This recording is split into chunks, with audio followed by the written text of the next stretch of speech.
Muy buenos días con todos. En esta oportunidad expondremos sobre las normas internacionales de auditoría 520, 530 y 540. Comenzando con lo primero. La norma internacional de auditoría 520 nos da a conocer sobre la responsabilidad que tiene el auditor de efectuar procedimientos analíticos durante la auditoría y al final de la auditoría, para ayudar a formar la conclusión general sobre los estados financieros. El objetivo de esta norma es que el auditor debe utilizar procedimientos analíticos para obtener suficiente y apropiada evidencia de auditoría y ayuda a formar una conclusión general sobre los estados financieros, determinando si son consistentes. La aplicación de procedimientos analíticos planteados se basa en la expectativa de que existen y continúan relaciones entre la información a menos de que existan condición contraria. Estas son aplicables a grandes volúmenes de transacciones que tienden a ser predecibles en el tiempo. De esta manera, los procedimientos analíticos son las evaluaciones de la información financiera mediante análisis de relaciones factibles entre datos, tanto financieros como no financieros. Estas evaluaciones implican investigaciones de fluctuaciones o relaciones identificadas que sean inconsistentes. Además, estas evaluaciones a los estados financieros consisten en realizar comparaciones sobre lo registrado y las expectativas del auditor e incluso efectuar análisis complejos usando técnicas estadísticas. En esas comparaciones, el auditor puede ayudarse de ejercicios anteriores, presupuestos, coeficiente de ventas, entre otras informaciones pertinentes. Ahora bien, también se puede incluir los procedimientos analíticos sustantivos. El auditor debe diseñar e interpretar estos, determinando lo adecuado de los procedimientos para las aseveraciones, teniendo en cuenta los riesgos significativos evaluados y las pruebas de detalle cuando éstas sean necesarias, siempre buscando efectividad y eficiencia de los procedimientos analíticos. De igual manera, el auditor debe evaluar la confiabilidad de los datos analizando su naturaleza, fuente, relevancia y controles sobre la preparación de la información y su efectividad. Entonces, el auditor debe determinar una expectativa para los montos registrados y realizar una comparación para identificar cualquier error significativo que pueda afectar la presentación de los estados financieros. A continuación, hablaré sobre la NIA 530, el muestreo de auditoría. Siguiente. A continuación, presentaremos algunas definiciones. La primera es muestreo de auditoría de población. Es la aplicación de procedimientos de auditoría a un porcentaje inferior al 100% de los elementos de una población conjunto completo de datos, del cual se selecciona una muestra. Como siguiente definición tenemos el riesgo de muestreo. Es el riesgo de que la conclusión puede inferir de lo que se obtendría aplicando el procedimiento a toda la población. Y como última definición tenemos el riesgo ajeno al muestreo. Es el riesgo de que el auditor alcance una conclusión errónea por razones del riesgo de muestreo. Siguiente. Requerimientos. Tenemos primero el tamaño, el cual es la muestra suficiente para reducir el riesgo de muestreo a un nivel aceptablemente bajo. Luego tenemos la selección, que al seleccionar de forma de que todas las unidades de muestreo de la población tengan una probabilidad de ser seleccionadas. Como siguiente tenemos la aplicación de procedimientos de auditoría, la cual se aplica a procedimientos adecuados a cada elemento seleccionado. Si no es aplicable, será alternativo. Siguiente. Tenemos la naturaleza y la causa de las desviaciones o incorrecciones. Se investigará la naturaleza y la causa de cualquier desviación o incorrección identificada y se evaluará su posible efecto sobre el objetivo del procedimiento de auditoría. Extrapolación de incorrecciones. En el caso de que las pruebas Este es el caso de las pruebas de detalle. El auditor va a explorar las incorrecciones encontradas en la muestra a la población. Luego tenemos la evaluación de los resultados del muestreo de auditoría, donde el auditor evaluará los resultados de la muestra. Si la utilización del muestreo de auditoría ha proporcionado una base razonable para extraer las conclusiones sobre la totalidad de la población que ha sido comprobada. Siguiente.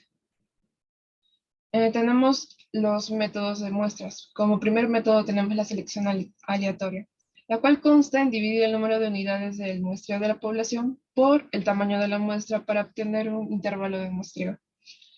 Como segundo tenemos el muestreo por unidad monetaria. Consta de la selección ponderada por el valor. Tiene una conclusión en valores monetarios. Como siguiente tenemos la selección incidental. Esta consta sin recurrir a una técnica estructurada. La selección incidental no es adecuada en caso de muestreo estadístico. La selección en bloque. La selección de uno o varios bloques de elementos contiguos de la población. Esto rara vez se usa como una técnica. Gracias.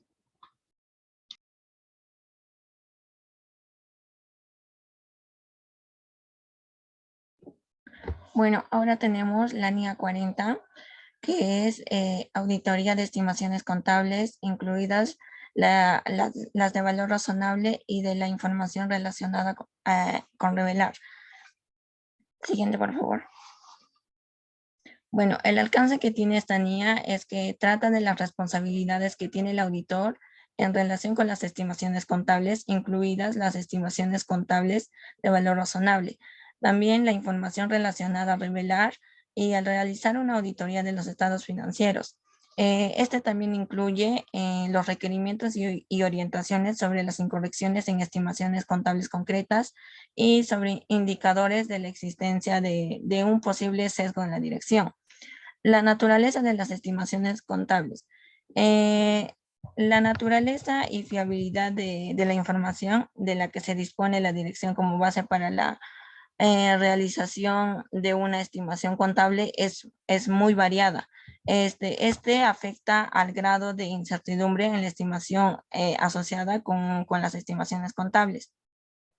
El objetivo que tiene esta NIA es que el auditor debe obtener una evidencia de auditoría suficiente y adecuada de que las estimaciones contables, incluidas las estimaciones contables de valor razonable, reconocidas o reveladas en los estados, son razonables. Y la correspondiente información revelada en los estados financieros es adecuada en el contexto del marco de información financiera aplicable. Siguiente, por favor. En los requerimientos tenemos el procedimiento de valoración de riesgo y actividades relacionadas. Aquí el auditor tiene el fin de disponer una base para la identificación y valoración del riesgo de incorrección material de las estimaciones contables, ya que aquí deberá obtener un conocimiento de los requerimientos del marco de información financiera aplicable y relacionados con las estimaciones contables. El segundo es la identificación y valoración del riesgo incorreccional material. Aquí el auditor evalúa el grado de incertidumbre existente en las estimaciones asociadas a cada estimación contable. Además, determina, a su juicio, a su opinión, alguna de las estimaciones contables para que se haya identificado un grado elevado de incertidumbre en las estimaciones que dan lugar a unos riesgos significativos. El tercero sería las respuestas a los riesgos valorados de incorrección material. Aquí trata sobre la base de la valoración realizada del riesgo de incorrección material. Aquí el auditor determina si la dirección ha aplicado adecuadamente los requerimientos del marco de información financiera aplicables a la realización de la estimación contable. El cuarto vendría a ser los procedimientos contables sustantivos para responder a los riesgos significativos. Dentro de estos encontramos a la incertidumbre de estimación y a los criterios de reconocimiento de medición. El quinto vendría a ser la evaluación de la razonabilidad de estimaciones contables y la determinación de incorrecciones. Viene a ser sobre la base de la evidencia de auditoría obtenida, Aquí el auditor evalúa si las estimaciones contables en los estados financieros son razonables de acuerdo con el marco de la información financiera aplicable. El sexto sería la revelación de la información relacional con las estimaciones contables. Aquí el auditor obtiene evidencia de auditoría suficiente y adecuada sobre si la información que revela en los estados financieros es relativa a las estimaciones contables y se adecua a los requerimientos establecidos en el marco de la información financiera aplicable. El séptimo es indicadores de la existencia de posibles sesgos de la dirección. Aquí el auditor revisa los juicios y las decisiones adoptadas por la dirección al realizar las estimaciones contables con una finalidad de identificar si existen indicadores de posible sesgo en la dirección. Y en la documentación. El auditor incluye en la documentación de auditoría la base para las conclusiones alcanzadas por el auditor sobre la base de la razonabilidad de las estimaciones contables que dan lugar a riesgos significativos. Siguiente. Bueno, aquí tenemos la guía de aplicación y otras anotaciones explícitas.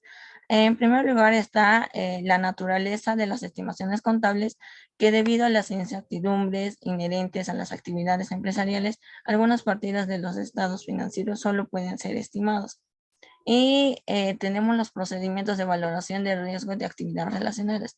Estos facilitan al auditor que el desarrollo de una previsión de la naturaleza y de tipo de estimaciones contables que pueda traer una entidad.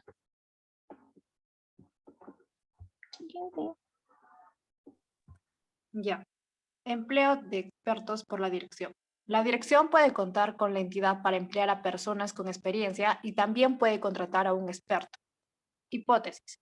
La hipótesis forma parte importante de las estimaciones contables. Cambios en los métodos de realización de las estimaciones contables. Al evaluar el modo en que la dirección realiza las estimaciones contables, el auditor debe saber si ha habido un cambio en el anterior periodo. Revisión de las estimaciones contables de periodos anteriores. El desenlace de una estimación contable diferirá a menudo en la estimación contable reconocida en los estados financieros del periodo anterior. También puede facilitar al auditor en el periodo actual. Consideraciones específicas para entidades de pequeña dimensión. En algunos casos será necesario de un experto. Siguiente. Identificación y valorización del riesgo de incorrección material. Acá tenemos dos, que es la incertidumbre en el proceso de estimación y la incertidumbre en la estimación elevada y riesgos significativos. Tenemos también los riesgos valorados de incorrección material, en donde nos dice la NIA 330, que exige al auditor que diseñe y aplique procedimientos de auditoría cuya naturaleza respondan a la valorización de los riesgos de incorrección material en relación con las estimaciones contables. Tenemos aplicación de los requerimientos del marco de información financiera aplicable. Aquellos requerimientos del marco de información financiera aplicable que puedan ser susceptibles de una aplicación indebida se convertirá en el objetivo del auditor de atención para que el auditor lo audite.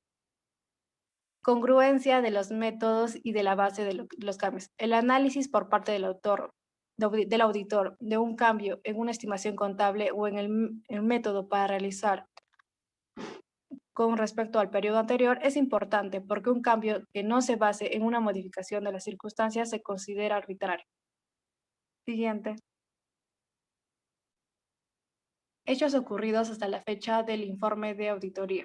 Los hechos ocurridos hasta la fecha del informe de auditoría en ocasiones pueden proporcionar una evidencia de auditoría suficiente y adecuada en relación con una estimación contable. Tenemos consideraciones específicas para entidades de pequeña dimensión. La revisión a realizar por parte del auditor de los hechos ocurridos durante el periodo de dicho periodo puede ser una respuesta eficaz para las estimaciones contables distintas de las estimaciones contables del valor razonable. Consideraciones específicas para entidades de pequeña dimensión. Las entidades de pequeña dimensión que cuentan con una participación activa de las direcciones pueden no tener descripciones detalladas de procedimientos contables.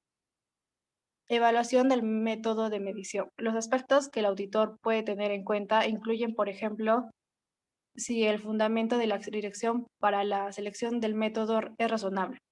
Siguiente, por favor. Evaluación de la utilización de modelos. Al realizar estimaciones contables de valor razonable, la dirección puede emplear un modelo. Hipótesis utilizadas para la dirección. La evaluación por el auditor de las hipótesis utilizadas por la dirección se basa únicamente en la información disponible por el auditor en el momento de la realización de la auditoría. Realización de pruebas sobre la eficacia operativa de los controles. Existen controles de la revisión y aprobación de las estimaciones contables por los niveles de dirección adecuados. Siguiente.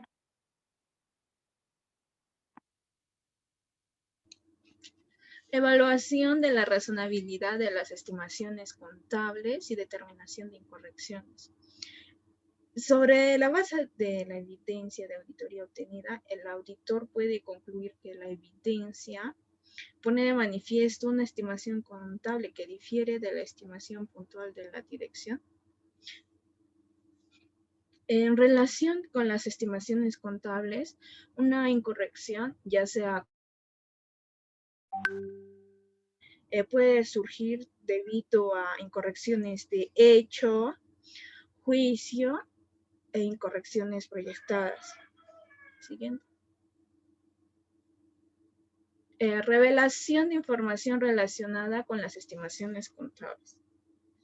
Tenemos dos, ¿no? La información a revelar de conformidad con el marco de información financiera aplicable, la cual incluye las hipótesis utilizadas, el método de estimaciones empleados, el efecto de cualquier cambio en el método de estimación con respecto al periodo anterior, y las fuentes y las consecuencias de la incertidumbre en la estimación. Bueno, esta información es relevante para la comprensión de las estimaciones contables y es necesario obtener evidencia de auditoría suficiente y adecuada. Y en cuanto a la información revelada sobre la existencia de incertidumbre en el proceso de estimaciones contables que dan lugar a riesgos significativos, bueno, en relación a esta información, el auditor puede llegar a la conclusión de que la revelación de información sobre la incertidumbre en la estimación es insuficiente, teniendo en cuenta las circunstancias y los hechos que concurran, incluso cuando la información revelada se adecue a lo dispuesto en el marco de información financiera aplicable. ¿Sí? Siguiente. Indicadores de la existencia de posibles sesgos de la dirección. Bueno, tenemos los cambios en una estimación contable cuando la dirección haya realizado una evaluación subjetiva por la que concluye que se ha producido un cambio de circunstancias. Tenemos la utilización de hipótesis propias de la entidad para la realización de las estimaciones contables del valor razonable. La selección o construcción de hipótesis significativas que den como resultado una estimación puntual favorable a objetivos de la dirección. Y por último, la selección de una estimación puntual que pueda indicar la existencia de un modelo optimista o pesimista. Siguiente. Manifestaciones escritas. Bueno, en esta el auditor deberá obtener representaciones escritas de la administración y cuando sea corporativo sobre si creen que son razonables los supuestos usados al hacer las estimaciones contables. La documentación de los indicadores de posible sesgo en la dirección, identificados durante la realización de la auditoría, facilita al auditor la conclusión sobre si la valoración del riesgo realizada por el auditor y las correspondientes respuestas continúan siendo adecuadas. Y la evaluación de si los estados financieros en su conjunto están libres de incorrección material. Gracias, eso sería todo con respecto a las normas internacionales de auditoría 520, 530 y 540.